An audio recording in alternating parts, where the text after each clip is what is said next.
కార్పొరేషన్లలో కానీ పన్ను వసూలు చేస్తుంది. ఇంటి పన్ను, నీటి పన్ను, విఎల్టీ ట్యాక్స్, ఇటువంటి పన్నులలో. అందులో విద్యా సెస్ అని వసూలు చేస్తుంది.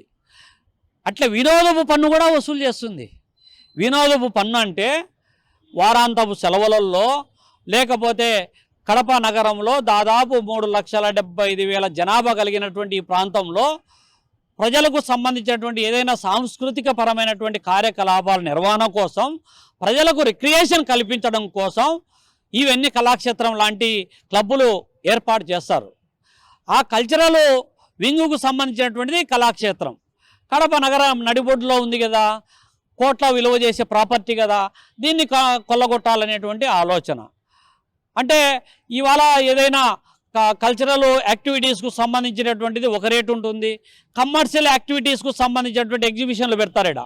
దానికి సంబంధించిన రేటు ఇంకో విధంగా ఉంటుంది. సాంస్కృతిక పరమైనటువంటి కార్యకలాపాలకు నామినల్ ఫీజుతో నగరపాలక సంస్థ నడుపుతుంది.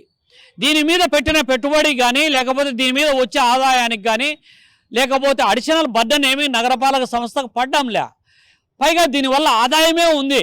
నష్టాల ఊబిలో కూరుకుపోయి ఓయమ్మ దీన్ని నడపలేనటువంటి స్థితికి కార్పొరేషన్ వచ్చిందన్నప్పుడు మీరు చెప్పేటటువంటి విధానాలు ఏదైనా ఉంటే